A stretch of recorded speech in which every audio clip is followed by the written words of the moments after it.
విజయవాడ ఉత్సవ్ విశేష ప్రజాదరణ పొందడమే కాదు, సరికొత్త రికార్డులు సృష్టించేందుకు సిద్ధమైంది. నగరానికి నూతన గ్లోరీ తెచ్చిన ఈ ఉత్సవ్తో గిన్నిస్ బుక్ ఆఫ్ వరల్డ్ రికార్డులో చోటు సంపాదించేందుకు ప్రయత్నిస్తున్నారు.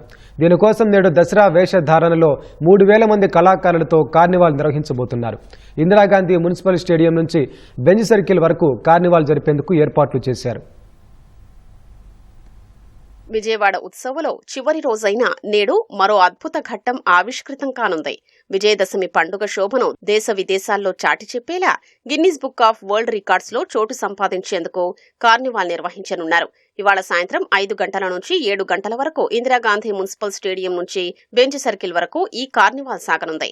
నాసిక్ డోలు, కాళికా వేషాలు, పోతురాజు, లంబాడీ సంప్రదాయ నృత్యం, గుస్సాడి, కర్రసాము, తీన్మార్, సన్నాయి మేళం, కథాకళి, థింస, తప్పిటగుళ్లు, చెక్క భజనలు, పులివేషాలు, కోలాటం, గారడి, డప్పు వాయిద్యాలు వంటి దసరా వేషధారణలో 3000 మంది కళాకారులు పాల్గొనున్నారు.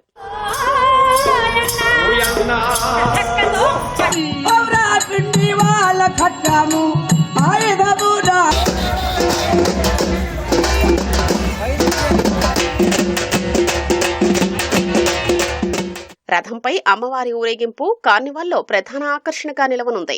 మంగళ వాయిద్యాలు, బృందాల నృత్యాలు, సంప్రదాయ వేషధారణలు, విన్యాసాలు ఊరేగింపునకు ప్రత్యేక కాంతి నింపనున్నాయి. ఈ వేడుకకు ముఖ్య అతిథులుగా సీఎం చంద్రబాబు, ఉప ముఖ్యమంత్రి పవన్ కళ్యాణ్ హాజరు కానున్నారు. ఈ కార్నివాల్ విజయవాడను కళలు, సంస్కృతి, సంప్రదాయాల వేదికపై విశిష్టంగా నిలబెట్టనుంది. దసరా అంటే విజయవాడే అనే బ్రాండు ఇమేజ్ ని మరింత బలోపేతం చేయడమే ఈ విశేష కార్యక్రమం వెనుక ఉన్న ప్రధాన ఉద్దేశ్యం.